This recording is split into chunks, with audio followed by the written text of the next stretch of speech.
Hello friends, Sindhu Bhairavi சீரியலில் என்ன நடக்குதுன்னு பார்க்கலாம் வாங்க. வீடியோவை ஸ்கிப் பண்ணாமல் கடைசி வரைக்கும் பாருங்கள். இப்போ நம்ம சிவா மகா தான் எல்லா தப்பையுமே செஞ்சாங்க. அதாவது நகையை திருட சொன்னதும், அதே சமயம் நம்ம அன்னபூரணியோட பீரோலேருந்து 1,00,000 எடுத்ததும் நம்ம மகா தான் அப்படின்னு சொல்லிட்டு ஆதாரபூர்வமாக இங்கே நம்ம சிவா நிரூபிச்சிட்டாங்க.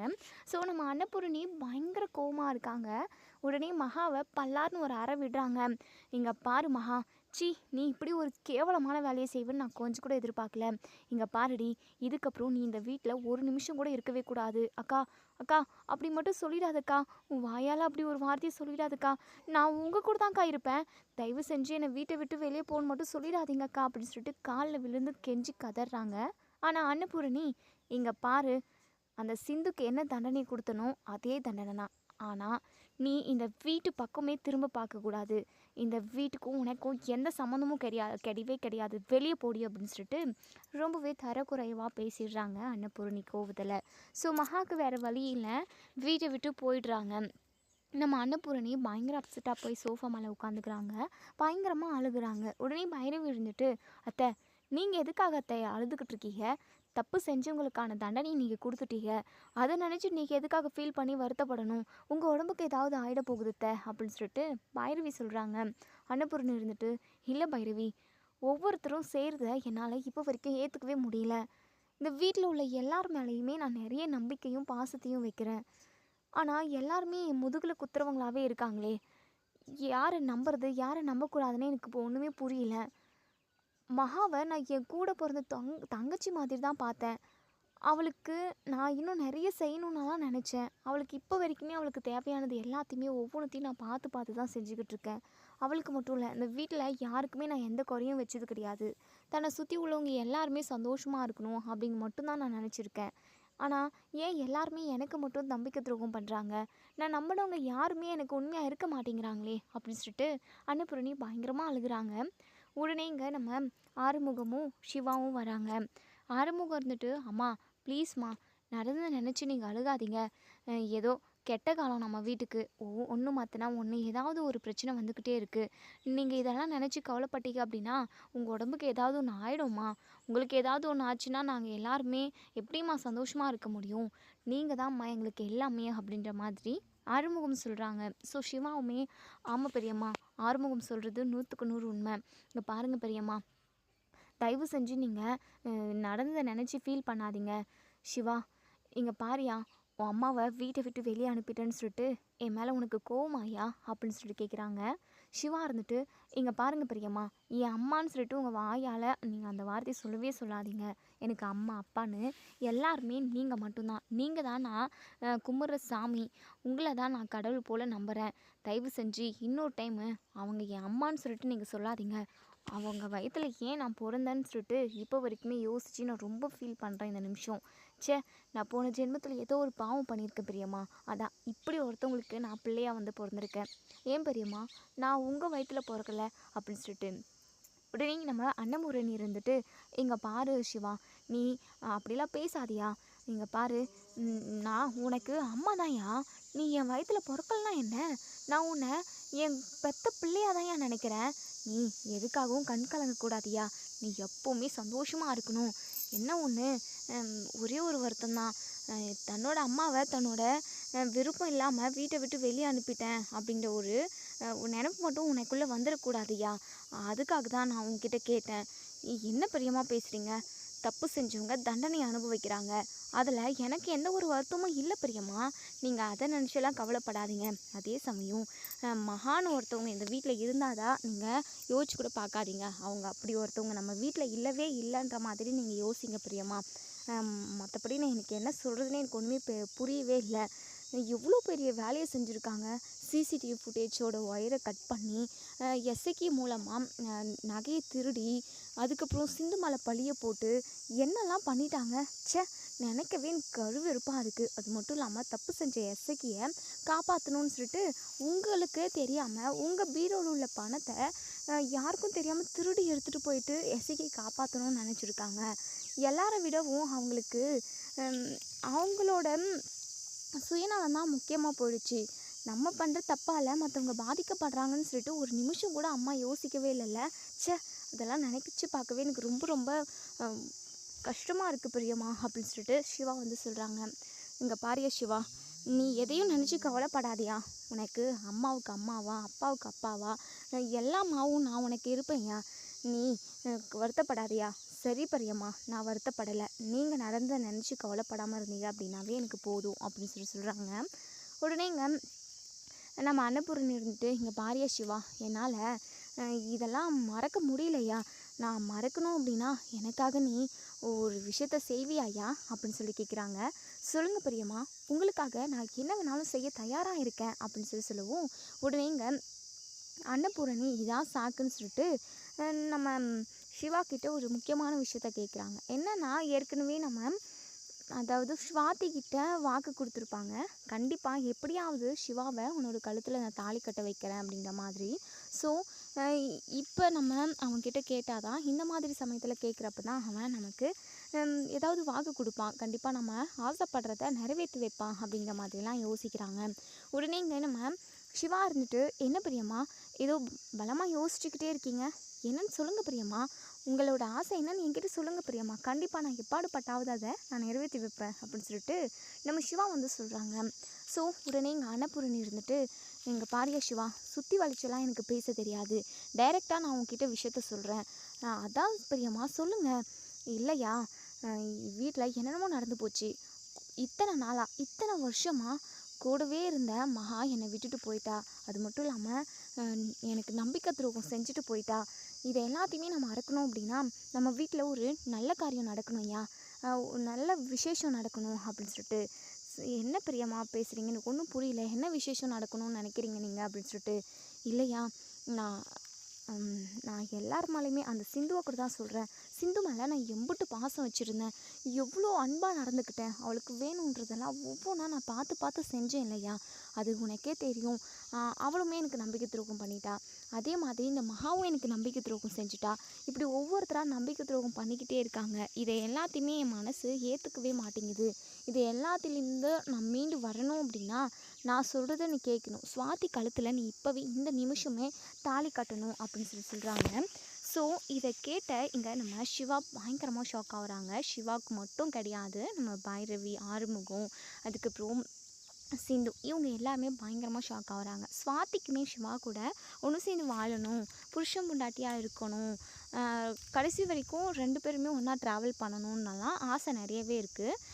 ஸோ அவங்களுக்கு பயங்கர ஹாப்பியாக இருக்குது. உடனே இங்கே சிவா இருந்துட்டு, பெரியம்மா என்ன பெரியம்மா சொல்கிறீங்க, அதான் நான் ஏற்கனவே என்னுடைய விருப்பத்தை சொல்லிட்டேனே பெரியம்மா, நீங்கள் இந்த நேரத்தில் இப்படி. இங்கே பாரியா சிவா, என்னுடைய ஆசையை உன்னால் நிறைவேற்றி வைக்க முடியுமா முடியாதா. நான் இந்த உலகத்தில் இருக்கிறதுக்கே எனக்கு சுத்தமாக பிடிக்கலையா, நான் செத்து போயிடலான்னு முடிவெடுத்திருக்கேன். மகாவும் இப்படி பண்ணிட்டா, நான் உயிராக நினைக்கிற நீயும் நான் சொல்கிற பேச்சை கேட்க மாட்டேங்கிற. இதுக்கப்புறம் நான் எதுக்காக என் உயிரோடு இருக்கணும். நான் போகிறேன் சிவா, உங்கள் எல்லாரையுமே நான் விட்டுட்டு போகிறேன். உங்களுக்காக நான் இருக்கணும்னு நினச்சேன், உங்களுக்காக ஒவ்வொன்றுத்தையும் பார்த்து பார்த்து செய்யணும்னு நினச்சேன். ஆனால் யாருமே எனக்கு உண்மையாக இல்லாதப்போ நான் எதுக்காக என் உயிரோடு இருக்கணும் அப்படின்னு சொல்லிட்டு இங்கே நம்ம அன்னபூரணி அவங்க பாட்டுக்கு பேச ஆரம்பிக்கவும், நம்ம சிவா இருந்துட்டு, பெரியம்மா போதும் நிறுத்துங்க பெரியம்மா, உங்கள் வாயால் திரும்பவும் இப்படி ஒரு வார்த்தையை சொல்லவே சொல்லாதீங்க. ஏன்னா எனக்கு மனசுக்கு அம்புட்டு கஷ்டமாக இருக்குது. நீங்கள் தான் பெரியம்மா எங்களுக்கு எல்லாமே. நீங்கள் விட்டுட்டு போயிட்டீங்க அப்படின்னா எங்களுக்காக யார் பெரியம்மா இருப்பாங்க அப்படின்னு சொல்லிட்டு. சரியா சிவா, நீ கல்யாணத்துக்கு ஓகே சொல்லு, நான் வேணா உங்களுக்காக உயிரோடு இருக்கேன்யா அப்படின்னு சொல்லிட்டு சொல்கிறாங்க. உடனே சிவாவுக்கு என்ன பண்ணுறதுனே தெரியல. நம்ம சிந்துக்கு பயங்கர அதிர்ச்சியாக இருக்குது. பைரவி இருந்துட்டு, அத்தை என்னத்தை இதெல்லாம், இந்த மாதிரி எமோஷ்னலாக பிளாக்மெயில் பண்ணுறது ரொம்ப தப்பு அத்தை. அவங்கவுங்க விருப்பம் என்னவோ அதுபடி தானே இருக்கணும். மற்ற விஷயம்னா கூட ஓகே தான், ஆனால் வாழ்க்கை துணைன்றது அவங்களோட மனசுக்கு பிடிச்சிருக்கணும்ல. சிவாவோட மனசில் சிந்து தான் இருக்கா. அப்படி இருக்கிறப்போ இப்படி நீங்கள் எமோஷ்னலாக பிளாக்மெயில் பண்ணி ஒரு வாழ்க்கையை சிவாவுக்கு நீங்கள் அமைச்சு கொடுத்தீங்க அப்படின்னா சிவாவோட வாழ்க்கையும் சரி, ஸ்வாதியோட வாழ்க்கையும் சரி, 2 பேரோட வாழ்க்கையுமே நல்லபடியாக அமையாது. தயவு செஞ்சு இதை கொஞ்சம் யோசித்து நிதானமாக பொறுமையாக செய்யலாமே. நீங்கள் ஏதோ ஒரு அவசரத்தில் இருக்கீங்க. இப்படி பதட்டத்துலேயும் பயத்துலேயும் அவசரத்துலேயும் எடுக்கிற முடிவு எப்போவுமே கரெக்டாக இருக்காது. தயவு செஞ்சு கொஞ்சம் பொறுமையாக யோசிச்சு பாருங்கள். இது எத்தனை பேரோட வாழ்க்கை அமைஞ்சிருக்கு, அதாவது அடங்கியிருக்கு. ஸோ எல்லாரோட வாழ்க்கையும் யோசிச்சு தான் நம்ம முடிவெடுக்க முடியும் அப்படின்னு சொல்லிட்டு பைரவி சொல்கிறாங்க. உடனேங்க அன்னபூரணி இருந்துட்டு, "இங்க பாரு பைரவி, இந்த விஷயத்தில் என்ன முடிவு எடுக்கணும்னு சொல்லிட்டு எனக்கு நல்லாவே தெரியும். தயவு செஞ்சு நீ எதுவும் பேசாமல் இருந்த அப்படின்னாவே அதுவே எனக்கு போதும்." அப்படின்ற மாதிரி பைரவியையே ஒரு மாதிரி பேசிடுறாங்க. பைரவிக்கு ஒரு மாதிரி அப்செட் ஆயிடுது.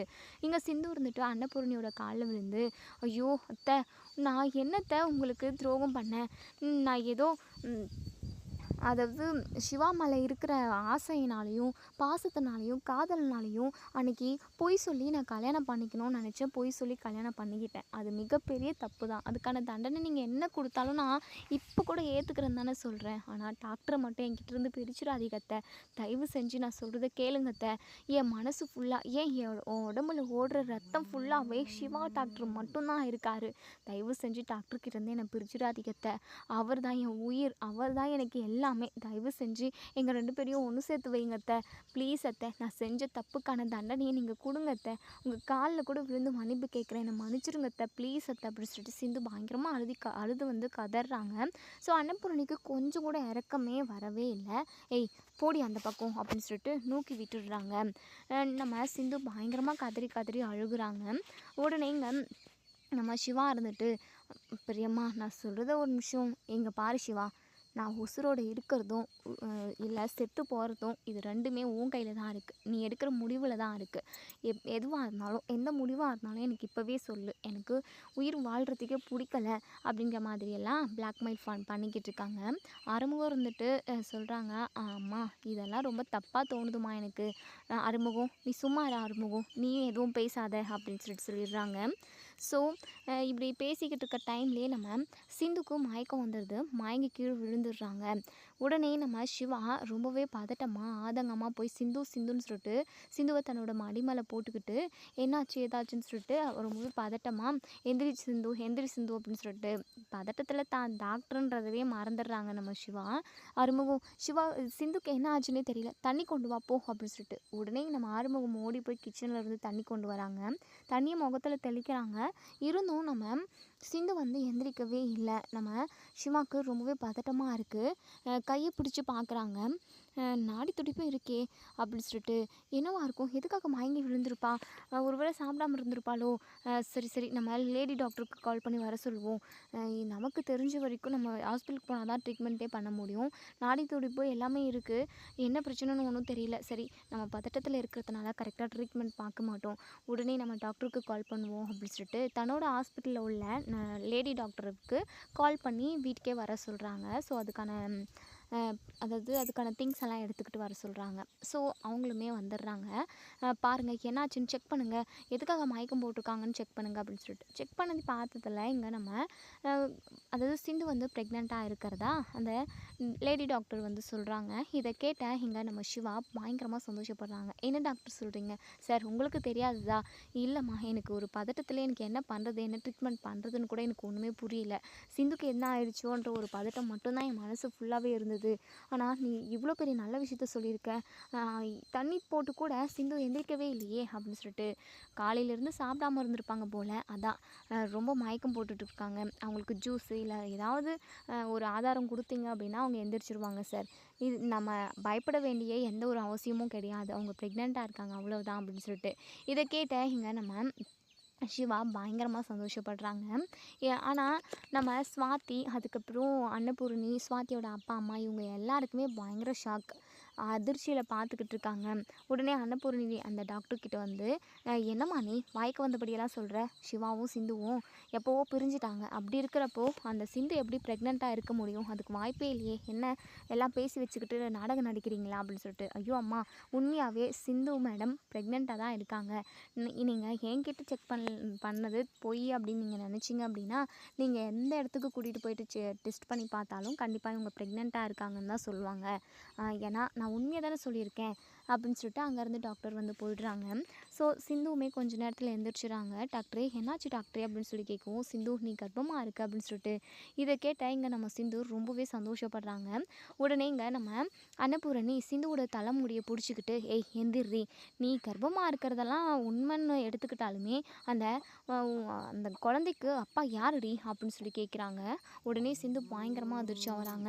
நம்ம சிவா இருந்துட்டு, பெரியம்மா என்ன பெரியம்மா என்ன பேச்சு பேசிக்கிட்டு இருக்கீங்க, உங்களுக்கு கொஞ்சம் கூட நாக்கு கூசலியா அப்படி பேசுறதுக்கு அப்படின்னு சொல்லிட்டு கேட்கவும், இங்கே பாரியா சிவா, நீயும் இந்த சிந்துவும் ஒன்று சேர்ந்து வாழலை, புருஷன் பொண்டாட்டியா இல்லை அப்படிங்கிறது எனக்கு நல்லாவே தெரியும். ஏன் இந்த வீட்டில் உள்ள எல்லாருக்குமே தெரியும். அப்படி இருக்கிறப்போ அது எப்படி இவ கர்ப்பமாக இருக்க முடியும், இவ ஏதோ தப்பு பண்ணியிருக்கா, எனக்கு என்னமோ அப்படின்னு தான் தோணுது அப்படின்ற மாதிரி எங்கள் அன்னபூர்ணி சொல்லவும், போது நிறுத்துங்க பெரியம்மா, இதுக்கப்புறம் நீங்கள் ஒரு வார்த்தை சிந்துவை பற்றி தப்பாக பேசுனீங்க அப்படின்னா கண்டிப்பாக என்னால் பொறுத்துக்கிட்டு சும்மா இருக்க முடியாது. சிந்து வயிற்றில் வளர்கிற குழந்தைக்கு அப்பா நான் தான். ஏன்னா நானும் சிந்துவும் எப்போவோ ஒன்று சேர்ந்து வாழ ஆரம்பிச்சிட்டோம். ஒரு ஒரு 2 நாள் நானும் அவளும் புருஷன் பொண்டாட்டியாக இருந்தோம். அப்போது என்னுடைய நனவே இல்லாமல் தான் நான் இருந்தேன். ஏன்னா என் ஃப்ரெண்ட்ஸ் எல்லாமே ஹாஸ்பிட்டல் ஃப்ரெண்ட்ஸ், அதாவது மெடிக்கல் காலேஜில் படிக்கிறப்ப ஃப்ரெண்ட்ஸுங்க அப்போது பார்த்தது, ரொம்ப வருஷத்துக்கு முன்னாடி பார்த்த ஃப்ரெண்ட்ஸ் எல்லாருமே ஹாஸ்பிட்டலுக்கு வந்திருந்தாங்க. அன்றைக்கி சும்மா சின்னதாக ட்ரிங்க்ஸ் பண்ணோம், கொஞ்சமாக அடித்தோம். அந்த ஒரு சுச்சுவேஷனில் தான் நானும் சிந்துவும் ஒரு நாள் நைட் வீட்டில் நாங்கள் ஒன்றா இருந்தோம். அப்படி தான் இந்த குழந்த உருவானது. மற்றபடி சிந்துக்கும் அதாவது சிந்து வந்து தப்பான பொண்ணு கிடையாது. அது கூட இந்த ரீசன் எதுக்காக உங்ககிட்ட சொல்கிறேன் அப்படின்னா, நீங்கள் சிந்துவை தப்பாக எடை போட்டுறக்கூடாது. அது மட்டும் இல்லாமல் என் வாரிசு வயிற்றில் வளர்ந்துக்கிட்டு இருக்கப்போ அது யாரோட வாரிசோ அப்படிங்கிற மாதிரி நீங்கள் பேசுகிறத என் காது கொடுத்து என்னால் வாங்கிக்க முடியல பெரியம்மா. அதனால் மட்டுமே இந்த ஒரு ரீசனை நான் சொன்னேன். மற்றபடி சிந்து தப்பானவ கிடையவே கிடையாது. அவள் என் பொண்டாட்டி. அவள் வயிற்றில் வளர்கிற குழந்தைக்கு அப்பா நான் அப்படின்னு சொல்லிட்டு இங்கே நம்ம சிவா ஆக்ரோஷமாக அடித்து சொல்கிறாங்க.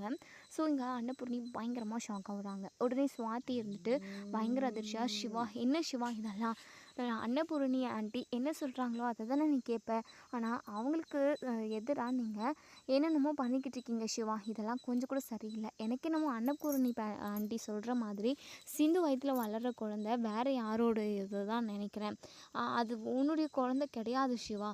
அது எப்படி நீ ட்ரிங்க்ஸ் பண்ணியிருக்கப்போ தான் இந்த ஒரு தப்பெல்லாம் நடக்கணுமா என்ன, அதெல்லாம் சும்மா பேச்சு. இந்த சிந்து வேறு யாரு கூடயோ தொடர்பு இருக்கான்னு நினைக்கிறேன் அப்படின்ற மாதிரி எங்கள் ஸ்வாதி வந்து சொல்கிறாங்க. ஸோ இதை கேட்டேங்க நம்ம சிவாவுக்கு கோவம் வந்து அந்த கோவத்தில் தெரியாமல் பல்லார்னு ஒரு அறை எங்கள் ஸ்வாதியை அரைஞ்சிடுறாங்க. ஸோ ஸ்வாதி பயங்கரமாக அதிர்ச்சியாகி போய் நிற்கிறாங்க. ஸ்வாதியோட அப்பா அம்மா பயங்கரமாக கோவப்பட்டு, என்ன தம்பி நீங்கள் பாட்டுக்கு என் பொண்ணு அடிக்கிறீங்க, என் பொண்ணு சொன்னதில் என்ன தப்பு இருக்குது, நீங்கள் நினச்சா என் பொண்ணு கூட நிச்சயதார்த்தம் பண்ணிப்பீங்க, இல்லைனா என் பொண்ணு வேண்டாம் அப்படின்னு சொல்லிட்டு பழைய பொண்டாட்டியை தேடி போவீங்க. அவள் யாருக்கு குழந்தைய வயிற்றில் வாங்கிட்டு வந்தானே தெரியல, அவள் வயிற்றில் வளர்கிற குழந்தைய நீங்கள் தான் அதாவது உங்களோட வாரிசு தான் அப்படிங்கிற மாதிரிலாம் சொல்கிறீங்க. இதெல்லாம் நாங்கள் நம்புறதுக்கு கேன வச்சுருக்கீங்களா? இங்கே பாருங்க தம்பி, தேவையில்லாமல் நீங்கள் பண்ணிக்கிட்டு இருக்கீங்க. ஏன் பொண்ணவே நீங்கள் கை நீட்டி அடிச்சிட்டிங்களா? உங்களை நாங்கள் சும்மாவே விடமாட்டோம். இது வரைக்கும் அவளை நாங்கள் சின்னதாக ஒரு கீரல் கூட படாமல் தான் வளர்த்துருக்கோம். இது வரைக்கும் நாங்கள் ஒரு டைம் கூட அவளை அடித்ததே கிடையாது. எங்கள் கண்ணு முன்னாடியே நீங்கள் என் பொண்ணு சுவாதி அடிச்சிட்டிங்களே, நீங்கள் சும்மாவே, அதாவது உங்களை நாங்கள் சும்மாவே விடவே மாட்டோம் அப்படிங்கிற மாதிரிலாம் அவங்க அப்பா பயங்கர கோவமாக பேசுகிறாங்க. அன்னபூர்ணி இருந்துட்டு கொஞ்சம் பொறுமையாக இருங்க அப்படின்னு சொல்லுவோம். அக்கா இங்கே பாருக்கா, நீ சொன்னதுனால தான் இவனை என் பொண்ணுக்கு நிச்சயதார்த்தம் பண்ணோம். மற்றபடி என் பொண்ணுக்கு மாப்பிள்ளை கிடைக்காமலாம் ஒன்றும் கிடையாது. என் பொண்ணுக்கு மாப்பிள்ளைங்க ஃபாரினில் க்யூவில் நின்றாங்க. ஆனால் தமிழ்நாட்டு பையன் தான் வேணும்னு சொல்லிட்டு நான் இங்கே வந்தேன். நீங்கள் ஏற்கனவே கல்யாணம் ஆன உங்கள் பையனை என் பொண்ணுக்கு கல்யாணம் பண்ணி வைக்கணும்னு ஏற்பாடு பண்ணணும்னு சொன்னீங்க. சரி, அக்கா சொன்னால் எல்லாமே கரெக்டாக தான் இருக்கும், எதுவுமே தப்பாக போய் முடியாதுன்றதுக்காக நானுமே சரி ஓகேன்னு சொல்லிட்டு நிச்சயதார்த்தம்லாம் பண்ணி முடிச்சிட்டோம். நிச்சயதார்த்தமும் முடிஞ்சிருச்சு. இப்போ இப்படி ஒரு ட்விஸ்ட்டை கொண்டு வரீங்க, இதெல்லாம் உங்களுக்கு கொஞ்சம் நியாயமாக இருக்காக்கா? இதெல்லாம் கொஞ்சம் கூட அசிங்கமாக இல்லை? சி, ஏன்டா நாங்கள் இந்த வீட்டுக்கு வந்தோம்னு இருக்குது அப்படிங்கிற மாதிரிலாம் இப்போது ஸ்வாதியோட அப்பா பயங்கர கோவமாக பேச ஆரம்பிச்சிடுறாங்க. உடனே இங்கே ஸ்வாதி பயங்கரமாக அழுதுகிட்டு இருக்காங்க. அன்னபூர்ணி இருந்துட்டு சிவா கிட்ட வந்து, இங்கே பாரியா சிவா, ஏதோ ஒரு தப்பு நடந்திருக்கியா? கண்டிப்பாக சிந்து வயித்துல வளர்ற குழந்தைக்கு அப்பா நீ இருக்கவே மாட்ட. அது நம்ம குழந்தை கிடையாதுயா. இங்கே பாரியா, நீ சுவாதியை இப்போவே கல்யாணம் பண்ணிக்கணும், இல்லைனா நடக்கிறதே வேற. இங்கே பாரியா, தாலி கட்டியா அப்படின்னு சொல்லிட்டு சாமி ரூம்ல இருந்து தாலியை கொண்டு வந்து கொடுக்கவும், பெரியம்மா என்ன பெரியம்மா ஆச்சு உங்களுக்கு? நான் சொல்கிறது உங்களுக்கு கொஞ்சமாவது புரியுதா இல்லையா? ஏன் இப்படி புரிஞ்சுக்காம இப்படி நடந்துக்கிறீங்க? ப்ளீஸ் பெரியம்மா, நான் சொல்கிறத ஒரே நிமிஷம் கேளுங்க பெரியம்மா அப்படின்னு சொல்லிட்டு சிவா கெஞ்சுறாங்க. இங்கே பாரியா சிவா, அதெல்லாம் எனக்கு தெரியாது. நான் உசுரோடு இருக்கணும் அப்படின்னா நீ இப்போவே சுவாதி கழுத்தில் தாலி கட்டணும். அப்படி இல்லைனா நான் என்ன பண்ணணும்னு எனக்கே தெரியாது அப்படின்னு சொல்லிட்டு சொல்கிறாங்க. ஸோ உடனே இங்கே நம்ம சிந்து வந்து இங்கே பாரு டாக்டரே, தயவு செஞ்சு என்னையும் என் குழந்தையும் நடுத்தெருவில் விட்டுறாத, தயவு செஞ்சு தாலியை மட்டும் கட்டிடாத டாக்டரே, ப்ளீஸ் டாக்டரே அப்படின்னு சொல்லிட்டு கையெடுத்து கும்பிடுறாங்க.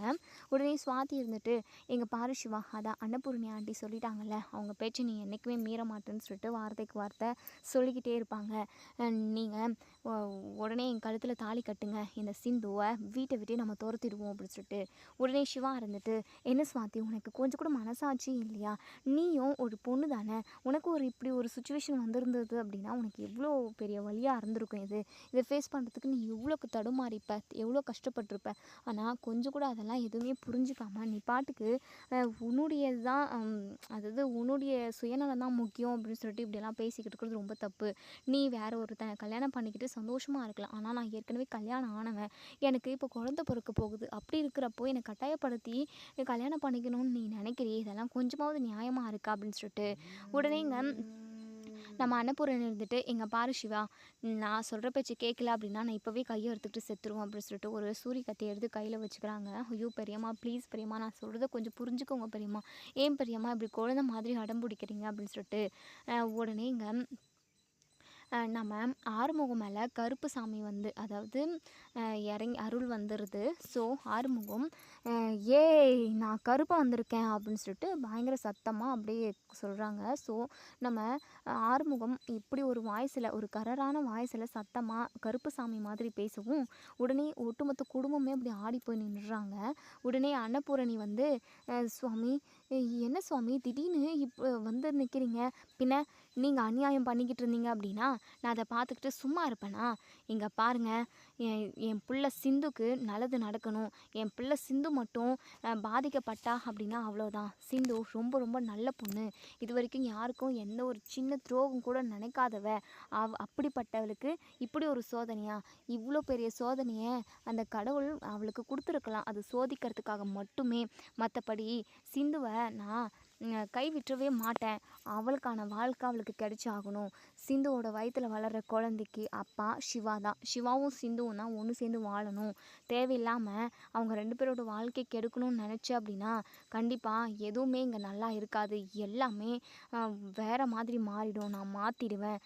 அதுக்கப்புறம் நீங்கள் எல்லாருமே கடுமையான தண்டனை அனுபவிக்க வேண்டிய ஒரு சூழ்நிலையை நான் உருவாக்கி கொடுத்துருவேன் அப்படின்ற மாதிரி இங்கே கருப்புசாமி வந்து பயங்கர ஆக்ரோஷமாக பேசுகிறாங்க நம்ம ஆறுமுகம் ரூபத்தில். ஸோ அன்னபூர்ணிக்குமே என்ன பண்ணுறதுனே தெரியல. சரிங்க சுவாமி, நீங்கள் சொன்ன மாதிரியே நான் செய்கிறேன் அப்படின்னு சொல்லிட்டு சொல்கிறாங்க. உடனே அந்த கருப்புசாமியுமே மலையேறி போயிடுறாங்க. உடனே சுவாதியோட அப்பா இருந்துட்டு, அக்கா என்னக்கா இது, ஏதோ கருப்புசாமி அது இதுன்னு சொல்லிட்டு என்னென்னவோ பேசிக்கிட்டு இருக்கான் இந்த ஆறுமுகம், இதெல்லாம் எனக்கு என்னமோ நடிப்புன்னு தான் தோணுது. இங்கே பாருங்கக்கா, நீங்கள் சொன்ன மாதிரி இப்போவே சுவாதி கழுத்தில் சிவா தாலி கட்டியே ஆகணும், வேறு வழியே இல்லை அப்படின்னு சொல்லிட்டு நம்ம அன்னபூர்ணிமே யோசிக்கிறாங்க. இங்கே பாரு ஆறுமுகம், நீயே பேசுனியா இல்லை உன் மேலே ஏதாவது இருந்துச்சாயா அப்படின்ட்டு. என்ன அம்மா என்னென்னவோ பேசுகிறீங்க, எனக்கு ஒன்றுமே புரியலையே அப்படின்னு சொல்லிட்டு. என்ன இவன் நடிக்கிறானா இல்லை உண்மையாகவே கருப்புசாமி வந்ததா அப்படிங்கிற மாதிரிலாம் நம்ம அன்னபூர்ணிக்கு சந்தேகம் வந்துடுது. ஸோ கொஞ்ச நேரத்துலேயே அன்னபூர்ணி மேலேயே அம்மன் இறங்குறாங்க. ஸோ அம்மன் இங்கே ஆறுமுகத்துக்கிட்ட, இங்கே பாரு ஆறுமுகம், நீ சிந்து கூட தான் ஒன்று சேர்ந்து வாழணும். ஏய் சுவாதி, இனிமேல் நீ இந்த வீட்டில் ஒரு நிமிஷம் கூட இருக்கக்கூடாது. நீயும் அப்பா உன் அம்மானு எல்லாருமே லண்டனுக்கு கிளம்பி போங்கடி அப்படின்னு சொல்லிட்டு அங்கேருந்து சுவாதி அவங்க அம்மா அப்பாவை துரத்தி விட்டுடுறாங்க நம்ம அன்னபூரணியே. அதாவது அன்னபூரணி கிடையாது, அன்னபூரணி ரூபத்தில் இங்கே நம்ம அம்மன் தான் காட்சி அளிக்கிறாங்க. ஸோ இப்போது நம்ம சிவாவுக்கும் சிந்துக்கும் ரொம்ப சந்தோஷமாக இருக்குது. அதே சமயம் பைரவியுமே ரொம்ப சந்தோஷப்படுறாங்க. எங்க நம்ம ஸ்வாதியோட அப்பா அம்மா எல்லாருமே வீட்டுக்கு வெளியே வாசலுக்கு வெளியே தான் நின்றுக்கிட்டு இருக்காங்க. அங்கேருந்து போகலை. கொஞ்ச நேரத்துலேயே அம்மனும் மலையேறி போகவும் நம்ம அன்னபூர்ணியும் மயக்கம் தெளிஞ்சு எந்திரிச்சு உட்காடுறாங்க. உடனே சிவா இருந்துட்டு இங்கே பாருங்க பெரியம்மா, ஏன்னா உங்களுக்கு மயக்கம் தெளிஞ்சிருச்சா அப்படின்னு சொல்லி கேட்கவும், சரியா என்னையா நடந்ததுங்க, கொஞ்ச நேரத்துக்கு முன்னாடி தானே ஸ்வாதி கழுத்தில் உன்னை தாலி கட்ட சொன்னேன், ஆனால் ஸ்வாதி எங்கே காணும் அப்படின்னு சொல்லிட்டு இங்கே பாருங்க பெரியம்மா என்னெல்லாம் நடந்தது அப்படின்னு சொல்லிட்டு சிசிடிவி ஃபுட்டேஜில் அந்த ரெக்கார்ட் ஆகிருக்கு இல்லையா, அதை எடுத்துகிட்டு வந்து இங்கே காட்டுறாங்க. ஸோ அன்னபூர்ணி இப்படி பண்ணது எல்லாத்தையுமே, அதாவது அம்மன் வழியாக வந்து பண்ணியிருக்காங்க. சாரி, அம்மன் வந்து அருள் புரிஞ்சு அந்த வார்த்தையெல்லாம் சொல்லியிருக்காங்க. ஸோ அது எல்லாத்தையுமே நம்ம அன்னபூர்ணி பார்த்துட்டு பயங்கரமாக ஷாக் ஆகுறாங்க. என்னையா சிவா நானா இப்படி பண்ணேன் அப்படின்னு சொல்லிட்டு, ஆமாம் பெரியம்மா நீங்கள் தான் இப்படி செஞ்சீங்க, நானும் சிந்துவும் ஒன்று சேர்ந்து வாழணும் பெரியம்மா, ப்ளீஸ் பெரியம்மா உங்களோட ஆசீர்வாதம் எங்களுக்கு ரொம்ப ரொம்ப முக்கியம், தயவு செஞ்சு எங்களை ஆசீர்வாதம் பண்ணுங்க பெரியம்மா, எங்கள் 2 பேரையும் ஒன்று சேர்த்து வைங்க பெரியம்மா அப்படின்னு சொல்லிட்டு சிவா வந்து கேட்குறாங்க. ஸோ அன்னபூர்ணி யோசிக்கிறாங்க. இதோட இந்த ரிவ்யூ முடியுது. இதுக்கப்புறம் என்ன நடக்க சொல்லி வெயிட் பண்ணி பார்ப்போம் ஃப்ரெண்ட்ஸ். வீடியோ பிடிச்சிருந்தா லைக் பண்ணி கமெண்ட் பண்ணி தருவீங்க. நம்ம அன்னபூர்ணி என்ன முடிவு எடுப்பாங்க, என்ன முடிவு எடுத்தால் நல்லாயிருக்கும் அப்படின்றத நீங்கள் கமெண்ட் பண்ணி தருவீங்க. தேங்க்யூ.